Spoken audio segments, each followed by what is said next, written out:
রব্বুল আলামিন বলছেন ওয়াল জিবালা আওতাদা, আমি রব্বুল আলামিন পৃথিবীর বুকে পাহাড়গুলোকে পেরেক স্বরূপ মেরে দিয়েছি, পেরেক স্বরূপ গেড়ে দিয়েছি। পড়েন সুবহানাল্লাহ।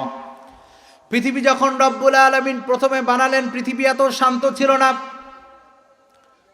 এখন যে এরকম শান্ত আছে, আল্লাহ যখন প্রথমে পৃথিবীকে সৃষ্টি করলেন, পৃথিবী এত শান্ত ছিল না। পৃথিবী সৃষ্টি করার পরে পৃথিবী এইদিকে হেল খেত, এইদিকে হেল খেত, হেলদুল খেত, স্থির ছিল না। রব্বুল আলামিন সঙ্গে সঙ্গে পাহাড় নামক যেই বিশাল পাহাড় দিয়ে এই পৃথিবীর বুকে যখন গেড়ে দিলেন, এই পৃথিবীর ঘূর্ণায়মানটা থেকে থেমে গেল। পড়েন সুবহানাল্লাহ। আপনারা সকলেই জানেন একটা প্যারেক, এই প্যারেকটা কাঠের ভিতরে বেশি ঢুকে থাকে নাকি উপরে জেগে থাকে? বলুন তো, কোথায় থাকে? কাঠের ভিতরে থাকে। একটা পেরেক, একটা কাঁটা, যে কাঁটা আপনি কাঠের মধ্যে মেরেছেন, কাঠের ভিতরে তার পুরো অংশ ডুবে গিয়েছে, ঢুকে গিয়েছে, 1% শুধু উপরে জেগে থাকে। ঠিক না বা ঠিক? তাহলে আল্লাহ তাআলা যে কোরআনের মধ্যে কথাটা বললেন যে আমি এই পৃথিবীকে, পৃথিবীর বুকে পাহাড় দিয়ে জমিনকে আমি স্থির করেছি। পৃথিবীতে কতগুলো পাহাড় আছে কল্পনার বাইরে। আপনি যদি চট্টগ্রামে যান, চট্টগ্রামে 3টি জেলা আছে, একটা হচ্ছে বান্দরবান, খাগড়াছড়ি, রাঙামাটি। এই 3টি জেলাতে বিশাল বিশাল পাহাড় আল্লাহ তাআলা তৈরি করেছেন। চট্টগ্রামের সাইডে আপনি দেখবেন সীতাকুণ্ড পাহাড়, বিশাল উঁচু, আপনাকে উপর দিকে এইভাবে তাকাতে হবে। এরপরে বাংলাদেশের সবচাইতে উঁচু যে পাহাড়টা, এটার নাম হচ্ছে তাজিংডং। এই পাহাড় আল্পস পর্বতমালা ইউরোপের মধ্যে আছে, আলাস্কা পর্বতমালা আমেরিকার মধ্যে আছে, আরব বিশ্বের মধ্যে তুর পর্বতমালা, এই বিশাল বিশাল পাহাড়গুলো দিয়ে এই পৃথিবীকে স্থির করেছেন। চিৎকার করে বলেন তিনি কে? আবার পৃথিবীর সবচাইতে উঁচু পাহাড়, পাহাড়ের নাম হচ্ছে দি মাউন্ট এভারেস্ট, হিমালয় পাহাড়। নেপালের একটা জেলা আছে, জেলার নাম হচ্ছে সুলুকুম্বু। এই সুলুকুম্বু জেলার মধ্যে এই পাহাড় 8,848 মিটার উঁচু, 29,029 ফুট উঁচু। এত বিশাল পাহাড়টা রব্বুল আলামিন জমিনের মধ্যে গেড়ে এই জমিনকে স্থির করে ভালো করেছেন কাদের জন্য? আওয়াজ করে বলেন কাদের জন্য? আমাদের জন্য। পড়েন সুবহানাল্লাহ। পৃথিবীর বুকে রব্বুল আলামিন যখন পাহাড়কে গেড়ে দিলেন, পৃথিবী তখন আর নড়ে না, নড়াচড়া বন্ধ করে দিল।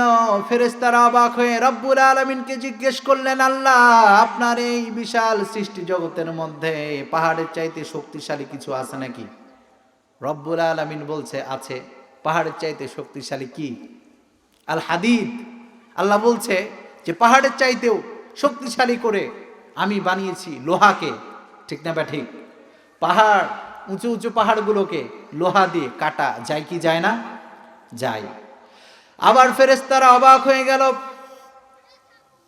রব্বুল আলামিনকে তারা জিজ্ঞেস করলো, আল্লাহ, এই পৃথিবীর বুকে আপনি কি পাহাড়ের চাইতে, লোহার চাইতে শক্তিশালী করে কোনো জিনিস তৈরি করেছেন নাকি? জানতে বড্ড মনে চায়। রব্বুল আলামিন বলছে লোহার চাইতে শক্তিশালী করে আমি একটা জিনিস বানিয়েছি।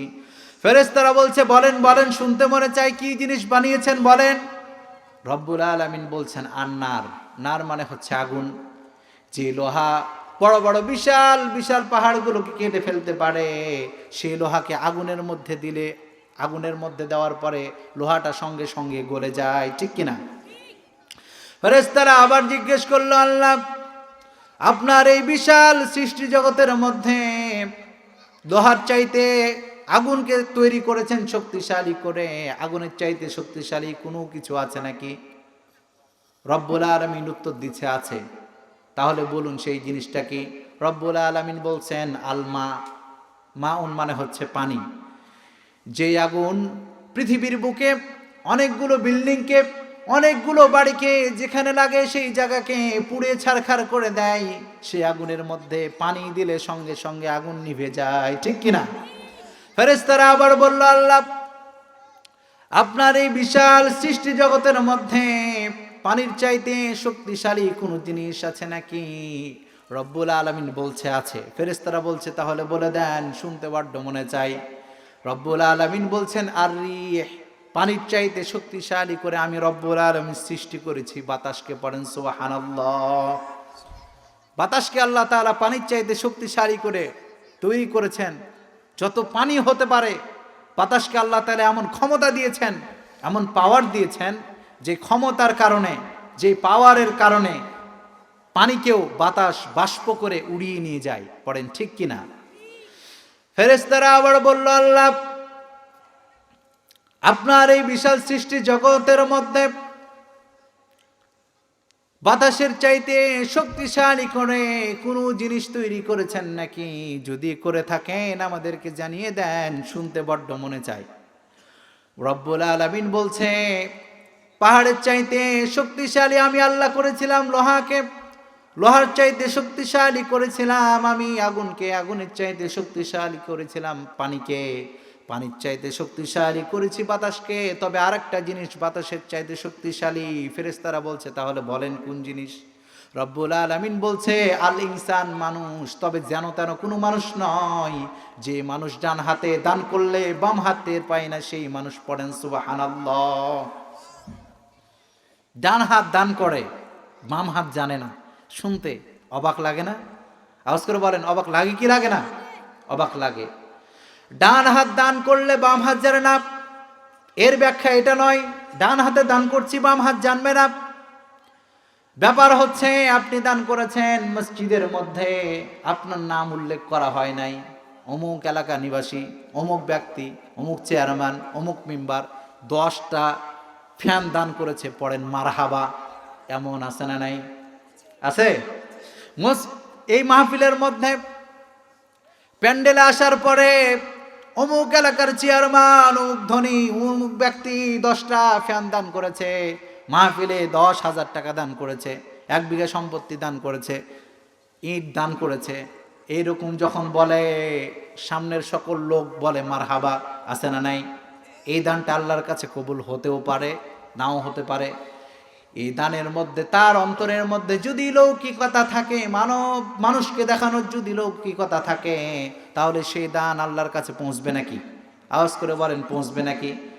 রাত্রিবেলা রাত 1টার সময় রাস্তা দিয়ে হেঁটে যাচ্ছেন, পাশে মসজিদ, মসজিদের সাইডে দান বক্স, লেখা আছে আল্লাহর রাস্তায় মুক্ত হস্তে দান করুন।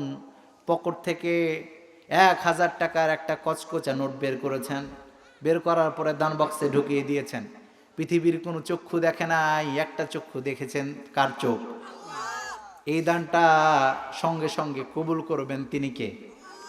প্রকাশ্যে দান করা যায় প্রিয় ভাইরা, উৎসাহ দেওয়ার জন্য। কি দেওয়ার জন্য? উৎসাহ দেওয়ার জন্য। উদাহরণস্বরূপ আপনি দান করেছেন 500 টাকা, এটা যদি আপনার বন্ধু শোনে, সে কিন্তু 1000 টাকা দান করবে। দান করা নিয়েও অনেক রেষারেষি হয়, হয় কি হয় না? মসজিদের সভাপতি দান করেছে 5000 টাকা, সেক্রেটারি বলে যে আমি দিব 7000 টাকা। আছে না নাই? মাহফিলে সেক্রেটারি সাহেব দান করেছে 5000 টাকা, সভাপতি বলে যে আমি দিব 10,000 টাকা। আছে না নাই? তাহলে দান করবেন, করতে পারেন মানুষকে দেখিয়ে উৎসাহের জন্য, কিন্তু অন্তরের মধ্যে যদি লৌকিকতা পোষণ করেন, তাহলে কি এই দান আল্লাহ তাআলা কবুল করবে?